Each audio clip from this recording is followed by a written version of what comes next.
Bismillahirrahmanirrahim. Assalamu alaikum dear students. I hope you're doing great and have fun with your studies, your reviews, your revisions of your previous lessons or prior lessons. ګرانو زده کوونکو هیله ده چې سبقونه او لوستونه مو په ښه ډول پر مخ لاړ سي، یعنې په خپلو تیرو درسونو او لوستونو باندې ریویو او بیا کتنه ولرئ او رسیدګي ورته وکړئ. زموږ د نن ورځې لوست هم ریویژن یا ریویو ده، یعنی د تیرو لوستونو ریویو یا بیا کتنه ده.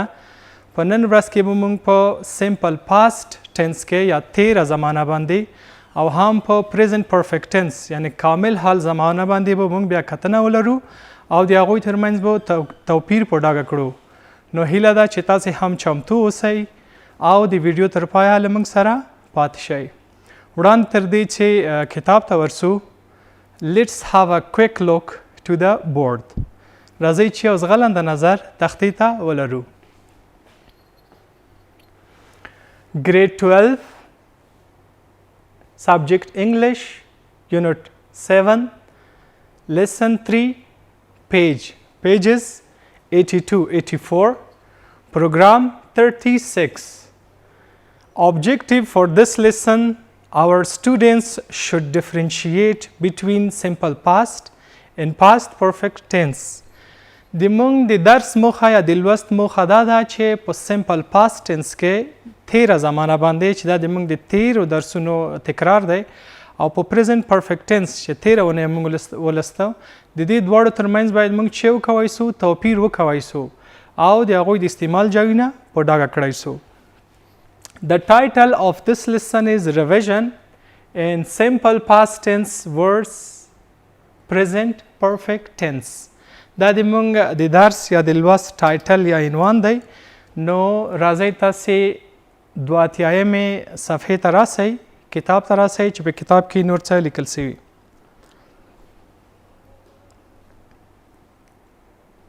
ښه، یونټ 7 لیسن 3 وم یونټ دریم درس یا دریم لوست ګرامر. د ګرامر په برخه کې د موږ درس دی.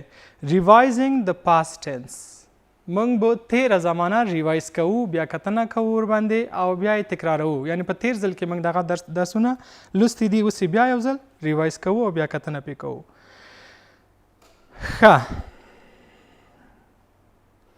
ګرانو زده کوونکو، ډو یو ریممبر دیز لاینز؟ آیا تاسې په یاد لرئ دغه لاینونه؟ دا لاینونه تاسې ورسره آشنا یاستئ. یو آر فیملییر وذ دیز لاینز. یوې د سمپل پاست ټنس دپاره ټایم لاین دی او بلې د پریزنت پرفیکټ ټنس دپاره ټایم لاین یا هغه کوم ډیوریشن یا کوم عمل چې ښیي په ټایم لاین باندې هغه د شکلونه دي. The one on the left shows the past. دغه یوې چې په کیڼ طرف کې ده یا په چپ طرف کې ده دا پاست ښیي، تیره زمانه ښیي. The one on the right shows the present perfect. او دغه بله کرښه یا دغه بل لاین یا ټایم لاین چې په ښي خوا کې ده یا په راسته طرف کې ده دا چې ښیي پریزنت پرفیکټ ټنس ښیي. واټ از د ډفرنس؟ د دوی په منځ کې فرق څه ده؟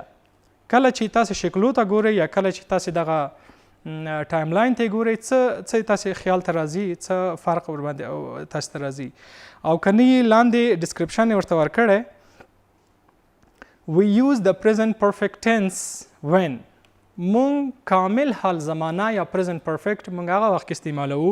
1. Something had happened but we do not know exactly when. یو عمل یا یو فعل تر سره شوی په تیره زمانه کې خو مونږ نه پوهیږو چې کله تر سره شوی. یعنی دغه وین خبره په پریزنت پرفیکټ کې ډیره مهمه ده چې کله هم مونږ په پریزنت پرفیکټ کې ټنس یا فعل زمانه استعمالوو مونږ هغه وخت یې پام نه کوو چې په کوم وخت کې استعمال شوی، خو عمل او فعل به په تیره زمانه کې شروع شوي. او دوهمه خبره چې ده something had happened and it affects the present result. یو عمل یا یو کار یا یو فعل تر سره شوی په تیره کې خو د اوس باندې اغیزه لري، یعنی په اوس حال یا په پریزنت باندې چې لري اغیزه لري. مثال ته یې راسئ دلته په پریزنت پرفیکټ ټنس کې مثال دی. Everyone has heard of William Shakespeare. هر چا د ویلیام شکسپیر په اړه اوریدلی دي. یعنی دا فعل د اوریدلو فعل has heard. دلته چې تاسې ګورئ has heard اوریدلی دي، په پاست کې اوریدلی دي خو څه ده Do we know when they heard? آیا موږ پوهیږو چې کله یې اورېدلي؟ نه. We don't know when they heard about William Shakespeare. دوهم مثال دوهم سوال Do they know about him now? آیا دوی د ویلیام شکسپیر په اړه اوس پوهیږي؟ بلې هو پوهیږي. ولو چې د ویلیام شکسپیر په اړه دوی په تیره کې اورېدلي یا په تیره زمانه کې اورېدلي، خو اوس دوی په اوس وخت کې یا په پریزنټ کې دوی دغه په اړه معلومات لري. راځو په سمپل پاست کې دلته بل مثال دی. We use the past simple when we can give a time or date in the past. موږ سمپل پاست استعمالوو کله چې موږ ورکوو وخت او ډیټ یا تاریخ ورکوو او یا هم سپیسیفیک ټایم چې ورته وایي هغه ورته ورکوو پاست یا تیره زمانې ته. مثال لاندې راسي مثال لسته. Shakespeare lived about 400 years ago. شکسپیر اوسېده یا اوسېده 400 کاله پخوا. 400 years ago هغه خبره ده چې یا خو موږ ورته ټایم ورکوو او یا خو موږ ورته ډیټ تعین که، یعنی سپیسیفیک ټایم موږ ورته ورکه، مشخص وخت هم ورته ورکه. نو دا د سمپل پاست ترمنځ یو توپیر ده د پریزنټ پرفیکټ ټنس سره. په پریزنټ پرفیکټ ټنس کې موږ وخت نه تعینوو، وخت نه ورکوو، سپیسیفیک ټایم نه په ټنس کې، او په سمپل پریزنټ کې ټایم سپیسیفیکیشن آف ټایم یا د ټایم مشخصاتي. ګوري لاندې مثال ته Do we know when he lived? آیا موږ پوهیږو چې کله ژوند کوو؟ هو پوهیږو. 400 کاله پخوا دلته په جمله کې ستا 400 کاله پخوا شکسپیر ژوند کوو، یعنی په اوله خبره باندې موږ څه کوو؟ موږ پوهیږو. Is he alive now? آیا اوس ژوندی ده هغه؟ No, he is not alive now. هغه اوس ژوندی نه ده. نو د دې دواړو جملو څخه دا مطلب اخیستل کیږي چې د سمپل پریزنټ پرفیکټ ټنس وخت نه لري، وخت مشخص نه وي، او په سمپل پاست ټنس کې موږ وخت او ټایم ورسره مشخصوو. دوهم توپیر دا دی چې پریزنټ پرفیکټ ټنس د تیرې زمانې نه شروع پریزنټ کې یا د حال زمانې سره چې لري اړیکه لري، یا د تیرې زمانې فعل په اوسنی حالت باندې یا په پریزنټ باندې چې لري اغیزه لري، او سمپل پاست دغه اغیزه نه لري. هر فعل یا هر عمل چې په تیر کې ترسره شوی وي پریزنټ باندې کوم اغیزه نشته. لکه دلته چې اوس موږ وایو Is he alive now? آیا هغه اوس ژوندی ده یا ویلیام شکسپیر ژوندی ده؟ No, he is not alive یا هغه ژوندی نه ده، یعنی د اوس سره د هغه اړیکه نشته. نو دغه دوه کنکلوژن کې دغه دوه توپیرونه ویلی سو. پریزنټ پرفیکټ ټنس کې ټایم سپیسیفیکیشن نشته، او بل د پریزنټ پرفیکټ ټنس د تیرې زمانې او د پریزنټ د حال د زمانې سره اړیکه سته یا اغیزه سته. او په سمپل پاست ټنس کې ټایم سپیسیفیکیشن سته، وخت او ډیټ او ټایم ورته مشخص کوي. فرض مثال یو مثال زه ویلی شم چې I saw Ahmad yesterday. پرون ما احمد ولیده. او که چیرته پریزنټ پرفیکټ کې زه استعمال کوم I have seen Ahmad. ما احمد ولیده یا ما احمد لیدلی. نو دلته موږ ټایم سپیسیفیکیشن نه ورکوو چې دغه دواړه توپیرونه دي. لاندې راځو بلې خبرې ته. Remember that verbs can be regular or irregular. په سمپل پاست ټنس کې تاسو یوه خبره په یاد وساتئ چې ځینې فعلونه یا وربونه ریګولر دي، باقاعده دي، او یا ایریګولر دي، بې قاعده دي.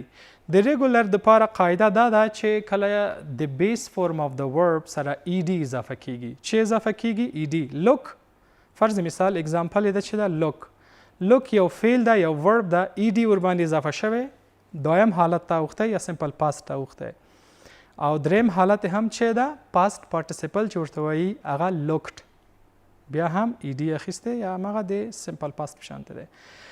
بل مثال د ایریګولر وربس یا بې قاعده فعلونو دپاره موږ چې لرو قاعده نه لرو، د هغوی یو اوږد لیست دی، هغه لیست باید تاسې زده کړئ، او هغه لیست باید تاسې د معرف د ویب سایټ څخه یا د معرف د ټلویزیون څخه هغه لیست ته ورسئ، هغه ډاونلوډ کړئ، او هغه لیست تاسې له ځان سره باید په یاد ولرئ. فرضاً رایټ یو فعل ده، یو ورب ده، کله چې دا دویم حالت ته یا پاست ټنس ته موږ اړوو روډ ترې نه جوړیږي، او کله چې دریم حالت ته اړوو نو دا ریټن ترې نه جوړیږي. یعنی په سمپل پاست ټنس کې ریګولر او ایریګولر وربونه موجود دي. لاندې صفحې ته راځو. بیا هم ګرامر دی. The past tense can be used in the active or in the passive. past tense موږ د څه دپاره past tense موږ استعمالوی سو په اکټیو او په پاسیو کې. د اکټیو او د پاسیو لوستونه او درسونه هم تاسې په تیر کې ګرانو زده کوونکو ویلي دي. اکټیو وایس یا اکټیو ورب معنا دا ده چې معلوم فعل کله چې فعل معلومي، یعنی د فاعل او د فعل ترمنځ مستقیم اړیکې فعل د فاعل په ترو باندې یا د فاعل په واسطه باندې ترسره شوي. او پاسیو وایس مجهول فعل ته وایي یا پاسیو ورب مجهول فعل کله چې ډیر فوکس په آبجیکټ باندې وي یا ډیر فوکس یا توجه په سبجیکټ باندې وي. نو د ده دپاره زه یو سټرکچر تاسو ته لیکمه چې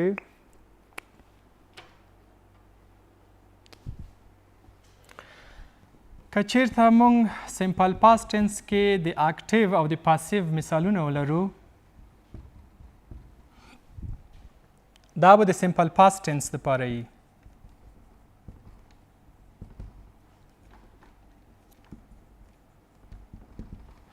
نو دلته به سبجیکټ وي، اول جمله کې به سبجیکټ وي، ورب به دویم حالت ولري او آبجیکټ به وي. او په پاسیو کې سبجیکټ په آبجیکټ اړول کیږي. دا خو تیر بحثونه دي، تیر لوستونه دي.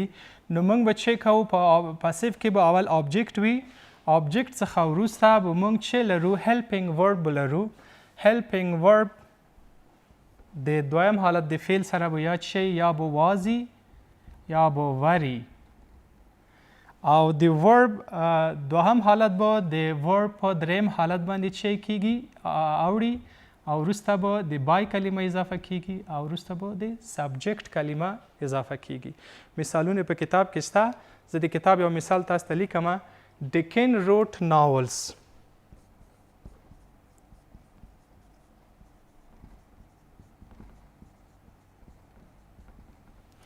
دا په سمپل پاست ټینس کې که تاسې دغه فعل ته وګورئ، دغه ورب ته وګورئ، دا د سمپل پاست ټینس فعل دی. نو په سبجیکټ په اکټیو حالت کې ډیکن روټ ناولز، ناولز یې لیکه. کله چې غواړو چې دا موږ اکټیو وایس یا اکټیو ورب په پاسیو باندې اړوو، نو اول د دوی په منځ کې به موږ چې کوو سبجیکټ آبجیکټ او سبجیکټ ورب او آبجیکټ به مشخص کوو، چې په دې ځای کې به اول سبجیکټ به د آبجیکټ ځای نیسي، یعنی ناولز به راځي. د ناولز دغلته چې ناولز د آبجیکټ دی دا به سر ته راځي. او د رایټ دپاره موږ څه شی لرو؟ د رایټ دپاره موږ واز لرو. د ناولز ور. او د ورب دریم حالت، د ورب دریم حالت د روټ دریم حالت چې دا ریټن. د بای کلمه اضافه کیږي. بای سبجیکټ څوک ده؟ بای ډیکنز. The novels were written by Dickens. چې دا موږ څنګه سبجیکټ په آبجیکټ باندې اړوو. کتاب ته راځو، نور مثالونه شته. ښه، ډیکنز روټ ناولز. ډیکنز چې وکړو ویې لیکه، ناولونه یې ولیکه، په پاست ټینس کې دی. نو کله چې دا موږ پاست اړوو، دغه ناولز چې آبجیکټ دی په هغه اکټیو کې، دا به د آبجیکټ په سبجیکټ کې راځي، یعنی د پاسیو په سبجیکټ کې به راځي. ناولز ور ریټن بای ډیکنز. ناولونه د چا په واسطه ولیکل شول؟ د ډیکنز په واسطه. نو دلته ډیره توجه یا دغه ریټن ته ده، لیکلو ته چې لیکل شوی ده، او یا خو هم آبجیکټ ته توجه شوی او سبجیکټ چې ډیکنز خپله سبجیکټ ده د اکټیو، دته توجه نه کیږي یا ضرور نه ده چې دغه نوم په آبجیکټ کې یا په مجهوله جمله کې موږ واخلو. بل مثال، ډیډ ډیکنز رایټ د پلی. آیا ډیکنز تمثیلي پارچې یا ټوټې لیکلې؟ چې دا هم د اکټیو جمله ده او ډیډ باندې په هیلپینګ ورب یا ټو ډو ورب باندې هغه شوی ده، سوال شوی ده. نو کله چې ټو ډو ورب موږ لرو، هغه په واز او ور باندې پوښتنه کیږي. واز دیټ پلی ریټن بای ډیکنز. دغه ډیډ په چا وخته؟ ډیډ په واز باندې وخته. واز دیټ پلی ریټن بای ډیکنز. همدارنګه ډیکنز روټ دیز ناولز. ډیکنز روټ دیز ناولز didn't he. د ټاک کوېسچن په شکل باندې یا د ټاک کوېسچن په فورم باندې دغه سوال مطرح شوی ده چې دا موږ په څه اړوو؟ Those novels were written by Dickens. weren't they؟ آیا داسې نه و؟ یا نه دی لیکلی چې دا د ټاک کوېسچن یا د چې بله موضوع ده چې دا وروسته وایو په هغه طریقه باندې لیکل شوې ده. Dickens didn't write that play, did he? بیا هم د ټاک کوېسچن یو مثال دی. Dickens didn't write نه دی لیکلی that play هغه پلی یا هغه نمایشنامه. Did he؟ آیا لیکلی ده؟ That play wasn't written by Dickens. که چیرته موږ پام وکړو دغه سټرکچر چې ما تاسو ته ولیکه چې سبجیکټ پلس ورب ټو پلس آبجیکټ په اکټیو کې او دا بل په پاسیو کې چې آبجیکټ پلس واز ور پلس تھرد فورم آف د ورب یا پاست پارټیسیپل او پلس بای پلس سبجیکټ دغه فارمولې نه که چیرته موږ کار واخلو ټول اکټیو سنټنس موږ په پاسیو باندې چک کوی سو اړوی سو. لاندې راځو بل ټیبل ته. The verb be does not have any helping verbs in the past. یعنی د be verb د be فعل په تیره زمانه کې یا په past tense کې چې نه لري کوم helping verb یا to be to do verb نه لري چې کوم فعل ورسره اضافه سي یا کومکی فعل ولري لکه په نورو regular irregular verbs کې په past tense کې موږ did استعمالوو نو کله چې موږ to be verb ولرو was ولرو د سره موږ چې did استعمالوی نسو. فرضاً Shakespeare was a poet, Dickens were not a poet. نو دا په did باندې سوال نه کیږي یا د did نه یا د do څخه مرسته نه اخیستل کیږي خپله په وار باندې چې هم د to be verb د دغه څخه مرسته اخیستل کیږي چې سوال ته نه جوړیږي. Were Shakespeare and Dickens writers? آیا شکسپیر او ډیکنز دواړه لیکوالان ول یا لیکوالي کوله یا نویسندګي کوله؟ یس they were بلې هو دوی لیکل کوو. لاندې ټیبل ته راځو. In if clauses the past tense does not show the past time.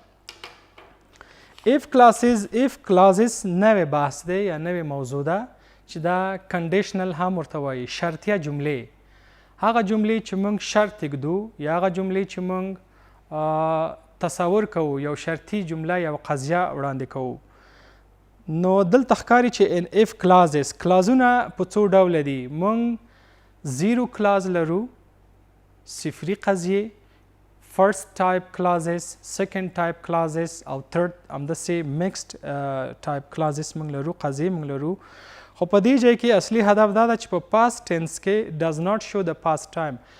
ښه ګرانو زده کوونکو راځو تختې ته داسې لیکو که چیرته if کلاس سره سمپل پاست وي سمپل پاست کوم اغلي د ده معنا دا ده چې دا د تیرې زمانې معنا نه ورکوي دا یو خیالي جمله ده یا شرطیه جمله ده چې په دا رقم باندې فارموله په دې ډول ده. په پښتو کې هم موږ داسې شیان لرو کمی پیسې درلودای ما به ډیر خیراتونه کړي وو یعنی دا یو خیالي خبره ده یعنی په اوس وخت کې ولو چې دغه فعل په تیره زمانه کې ده خو په سچویشن یا وضعیت په اوس حالت کې ده. دلته هم همدا معنا ورکوي It shows that the idea is unlikely imagined or impossible. دغه past tense چې د اف سره اضافه شوې ده داسې ښیي چې دا خبره لرې ده د واقعیت نه لرې ده یا خیالي ده او یا هم impossible ممکن نه ده. فرض مثال if Shakespeare lived today که شکسپیر اوس اوسېده ژوند یې کوه اوس وخت کې he would use different English هغه به بیل انګریزي استعمالوه یا بل ډول انګریزي به استعمالوه. په دې وخت کې چې دغه lived دلته د past tense verb استعمال شوی معنا یې دا ده چې په اوس وخت کې که چیرته هغه ژوندی وای یو شرط یې ښه نو دغه شرطي ته دوی unreal یا داسې شرطیه ورته وایي چې unreal وایي یا imaginary clauses هم ورته وایي او یا هم د حقیقت نه لرې ورته وایي. اول کلاس if کلاس چې unreal یا د حقیقت نه لرې وي دوهم if کلاس یا result کلاس هم څنګه وي د حقیقت نه لرې وي. دوهم مثال if Shakespeare were alive today که چیرته شکسپیر ژوندی وای نن he would use different English هغه به بیل انګریزي یا بل ډول انګریزي به استعمالوه چې دا اوس وخت کې حقیقت نه لري یعنی په اوس حالت کې هغه ژوندی نه ده نو دا یو خیالي یا شرطي خبره ده. if I were you که چیرته زه تا په ځای وای که چیرته زه تا په ځای وای I would read as many books as possible زه خو د تا په ځای نسم کېدای چې نسم کېدای نو دا جمله خیالي جمله ده یا شرطیه ده چې if د سمپل پاست سره استعمال شوی. لاندې صفحې ته راځو. ګرانو زده کوونکو میک کوېسچنز اباوټ دیز سینټنسز. جملې جوړې کړئ، سوالونه جوړ کړئ له دې جملو نه. ډو ناٹ فارګیټ د کوېسچن مارک. تاسې کوېسچن مارک به نه هیروئ. تاسې راسئ زه یو مثال زه درته جوړوم. دلته روټ لیکل شوی، سمپل پاست ټینس ورب استعمال شوی او وین هم استعمال شوی. وین تاسې پوهیږئ ګرانو زده کوونکو چې وین موږ د سمپل پاست سره استعمالوی سو او روټ هم د سمپل پاست ټین ورب ده. نو دلته ډیډ اضافه کیږي. کله چې ډیډ په اوله جمله کې اضافه شو، روټ په رایټ باندې څه کیږي؟ بدلیږي. ډیډ ډیکنز رایټ ګریټ ایکسپیکټیشن یا وین ډیډ ډیکنز رایټ ګریټ ایکسپیکټیشن. وروسته به سوالیه ورباندې څه کوو؟ اضافه کوو. پاتې دغه نورې جملې هم تاسې وګورئ. د جملې هغه فعل ته به ګورئ، دغه فعل په واسطه باندې به د سوالیه تشخیصوئ او سوال به لیکئ. لاندې ټیبل ته راځو، بی برخې ته. میک دیز سینټنسز پاسیو. یو مثال زه تاسې دپاره ډکوم، باقي به یې تاسې کورنۍ کاري. شکسپیر روټ دیټ پلی. دا د اکټیو یا د اکټیو ورب یو جمله ده، موږ غواړو چې په پاسیو واړو. د پاسیو دپاره قاعده دا و چې په دې جمله کې به موږ څه پیدا کوو؟ آبجیکټ به پیدا کوو. آبجیکټ دلته د پلی ده، نو آبجیکټ به سر ته راولو. د پلی واز ریټن. دیټ پلی واز ریټن بای شکسپیر. دا به سر ته راولو او وروسته به چې اضافه کوو؟ واز اضافه کوو او روټ دریم حالت لیکو چې ریټن ده او بای اضافه کوو شکسپیر بیا چې سبجیکټ دغه اضافه کیږي. لاندې جملې تاسې د 5 جملې دي، دغه به هم تاسې لیکئ. سی برخې ته راځو. سی برخه کې هم همداسې یو تمرین ده. write the correct form of the verb in the brackets. تاسې به د فعل صحیح اصلي حالت یا اصلي فعل به تاسې په قوسونو کې لیکئ. نو مخکې خو موږ اف کلاس کې ویلې چې اف کلاس موږ د سمپل پاست ټینس سره استعمالوو یا په تیر زمانې ورب سره به استعمالوو، او دلته have not بیس یا فرست فورم of the verb دی. if it hadn't an atmosphere there would not be any life on it. که چیرته ځمکه هوا نه درلودای، دلته به څه ژوند به ممکن نه و، دلته به چا ژوند نه کولی. نو د have not په ځای به څه استعمالیږي؟ had not استعمالیږي، پاست فورم استعمالیږي. نورې جملې هم تاسې وګورئ. په بی کې دلته ور استعمالیږي. if its surface were not solid. او په دې بل کې هم ور استعمالیږي او دغسې تاسې باقي فعلونه وګورئ. د فعل دویم حالت به لیکئ چې if پلس پاست ټینس سره مشابه سي. ګرانو زده کوونکو دا و د موږ ریویو، دا و د موږ بیاکتنه یا ریوایز په سمپل پاست ټینس باندې. هیله ده تاسې په دغو برخو باندې پوه سوئ. تر بیا چې بیا راځو، د خدای پامان.